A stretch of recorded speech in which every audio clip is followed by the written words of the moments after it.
Tilpara barrage থেকে ময়ূরাক্ষীর জল ছাড়তেই ঘটল বিপত্তি। মাঝ নদীতে আটকে পড়লেন এক ব্যক্তি। মঙ্গলবার বিকেলের এই ঘটনাকে কেন্দ্র করে ব্যাপক উত্তেজনা ছড়ায় বড়ুয়া থানার সরডাঙ্গা এলাকার হরিশের ঘাটে। জানা গেছে, বিকেলে মোষ চড়াতে নদীর পাড়ে যান লাল ঘোষ। হঠাৎ নদীর জল বেড়ে যাওয়ায় পাড়ে আসার চেষ্টা করতেও পারেননি। কোনো রকমে গাছের উপর উঠে চিৎকার শুরু করেন। খবর পেয়ে ছুটে আসে ভরতপুর থানার পুলিশ। স্থানীয়রা উদ্ধারের চেষ্টা করলেও সম্ভব হয়নি। খবর দেওয়া হয় বিপর্যয় মোকাবেলা টিম এসে নদীতে স্পিডবোট নামিয়ে 5 ঘন্টার প্রচেষ্টায় ওই ব্যক্তিকে উদ্ধার করে। স্বস্তিতে পরিবার সহ এলাকাবাসী। মানসিক স্বাস্থ্যের জন্য সবার আগে যে নামটি মনে ভেসে ওঠে, সুস্থ মনের ঠিকানা মনোবীক্ষণ। যোগাযোগ নাম্বার 7477799513। মঙ্গলবার বিকেলে বড়ুয়া থানার সরডাঙ্গা এলাকার হরিশের ঘাটে নদীর পাড়ে মোষ চড়াতে যান লাল ঘোষ। বড়ুয়া থানার পাঁচথুপি এলাকার বাসিন্দা। আর এই দিনই তিলপাড়া ব্যারেজ থেকে ময়ূরাক্ষীর জল ছাড়া হয়। নদীর ওপারে যেতে গিয়েই হঠাৎ জল বাড়তে থাকে। পাড়ে আসার চেষ্টা করলেও পারেননি। কোনো রকমে একটি গাছের ওপর উঠে আতঙ্কে বাঁচানোর জন্য চিৎকার করতে শুরু করে। চিৎকার শুনে ছুটে আসে স্থানীয়রা উদ্ধারের চেষ্টা করলেও নদীতে স্রোত থাকায় সম্ভব হয়নি। খবর পেয়ে ছুটে আসে ভরতপুর থানার পুলিশ। খবর দেয়া হয় বিপর্যয় মোকাবিলা টিমকে। অবশেষে নদীতে স্পিড বোট নামিয়ে 5 ঘন্টার প্রচেষ্টায় ওই ব্যক্তিকে উদ্ধার করা হয়। স্বস্তিতে পরিবার সহ এলাকাবাসী। হঠাৎ করে জলটা চলে এসছে, আমি পেরে এলাম কাপড় ভেজে নেই, এইখানে এসে শুনছি এই জল মসি মাথাতে। আমি দেখলাম এই ঘাটে পার করে দেবো, আমাদের বাগালগুলো বলছে না ওই ধারে পার করবো।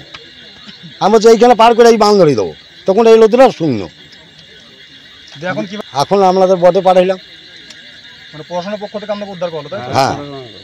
কতক্ষণ ধরে ছিলেন ওখানে? আমি এখানে 4 ঘন্টা আছে। 4 ঘন্টা ধরে আছেন? 4 ঘন্টা বেশি হবে। 4 ঘন্টা মানে বেশি। বেলা 2 থেকে পৌঁছাইছে এই ডাঙায়। কোনো অসুবিধা হয়েছিল না? অসুবিধা নেই, ভয় লাগছিল।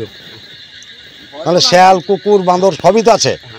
বাঁধে থেকে যারা বাঁধে নদীর বন্যা দেখতে এসেছে, হ্যাঁ, কিছু মানুষ আমাকে ফোন করে যে প্রধান সাহেব, যে একজন নদীর ওই পারে প্রচণ্ড বন্যা এসে, তা ওই পারে একজন পড়ে আছে, গাছের ঢালে বসে আছে, তা খুব চেঁচাচিল্লি করছে যে আমাকে বাঁচাও বলি। হ্যাঁ, দিয়ে তারপর আমি ফোন করি ওসি সাহেবকে ফোন করার পরে বিডিও সাহেবকে ফোন করি। দিয়ে ওনারা সঙ্গে সঙ্গে স্পটে কিন্তু চলে আসে। দিয়ে বাঁধে আসার পরে দেখছি হ্যাঁ লোকটা ওইখানে অন্ধকারে একাই বসে চিল্লাচ্ছে যে আমাকে একটু বাঁচাও। দিয়ে ওসি সাহেব সঙ্গে সঙ্গে এসডিপিওকে বলি যে একটা ব্যবস্থা করে দেয় বোর্ডের। প্রচণ্ড স্রোত থাকায় নদীর প্রতিকূলে স্পিডবোট নিয়ে যেতে খুব সমস্যা হয়েছে। সেই কারণে অনেকটা সময় লেগেছে, কিন্তু শেষ পর্যন্ত ওই ব্যক্তিকে সুস্থভাবে উদ্ধার করা সম্ভব হয়েছে বলে জানান বিপর্যয় মোকাবিলা টিমের সদস্য শ্যামল গাঙ্গুলি। নদীর জলের যা গতি, তাতে বোট চালানো খুব মুশকিল হচ্ছিল। তার মধ্যেও আমরা এবং আমাদের কিউআরটি ভাইরা সবাই মিলে ওই যে মানুষটা মানে আটকে গেছিল, সেখান থেকে তাকে রেস্কিউ করা হয়। উনি একদম সুস্থ আছেন, স্বাভাবিক আছেন। তার সাথে অনেক কিছু কথা বলে এলাম যে ওনার কোনো অসুবিধা হয়নি বলে। তারপর এখানে পাড়ে এসে আমরা পুলিশ প্রশাসনের হাতে ওনাকে এবং তার ফ্যামিলির হাতে তাকে ছেড়ে দিলাম। প্রায় 8 ঘন্টার উপর লেগেছে, কারণ নদীর স্রোতের প্রতিকূলে যেতে হয়েছিল, যার জন্য চালানো যাচ্ছিল না। প্লাস এত রাতের মধ্যে নদীর চড়, কিছু জায়গায় চড় আছে, কিছু জায়গায় খাল আছে, যেখানে আমাদের যে ওবিএম আছে, ওবিএমের নিচে পপুলার থাকে, সেই পপুলার অনেক সময় আটকে যাচ্ছে নিচে, যার জন্য উদ্ধার করতে একটু সময় আমাদের যে বোট চালাতে অনেকটা অসুবিধা হচ্ছিল। তবে ভরতপুর থানার ওসি শিবনাথ মণ্ডল জানান, তিলপাড়া ব্যারেজের জল ছাড়ার জন্য আগে থেকে এলাকার চাষি ও স্থানীয় মানুষদের সতর্ক করা হয়েছিল, যাতে দুপুরের মধ্যে সকলে নদীর ওপার থেকে এপারে চলে আসে। কিন্তু কোনো কারণে লাল ঘোষ বিষয়টি না জানায় এই দুর্ঘটনা ঘটে যায়। তবে সুস্থভাবে লাল ঘোষকে উদ্ধার করা সম্ভব হয়েছে। কিন্তু সন্ধে ওই 5টার দিকে আমরা একটা খবর পাই যে একজন ব্যক্তি ওইদিকে আটকে আছে। তো পরবর্তীকালে আমরা জানতে পারলাম যে উনি হচ্ছেন পাঁচথুপিতে, ওনার বাড়ি, নাম হচ্ছে ওনার লাল ঘোষ। তিনি এখানে গরু মোষ চড়াতে এসেছিলেন, কিন্তু উনি বুঝতে পারেননি প্রথমে যে জল এইভাবে হু করে বাড়বে। উনি প্রথমে দেখছেন যে হালকা হালকা জল বাড়ছিলেন। উনি চেষ্টা করেছিলেন যে মোষ নিয়ে উনি নদীটা পার হয়ে আসবেন, কিন্তু কিছু কারণবশত উনি আসতে পারেননি। মোষগুলো পেরিয়ে যায়, কিন্তু উনি ওপারে থেকে যায়।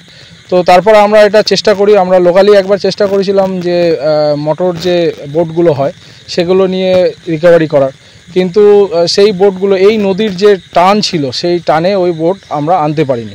তারপরে আমরা যথারীতি আমাদের বিডিও সাহেব এবং এসডিও সাহেবের সাথে যোগাযোগ করি, ওনারা কিউআরটি টিম পাঠান আপনার ওই স্পিড বোট। তো আমরা রোহাঘাট থেকে ওই বোট ওখানে এসে ওনাকে রিকভারি করে ওনার ছেলে এবং ওনার ভাইপোর হাতে আমরা হ্যান্ডওভার করি।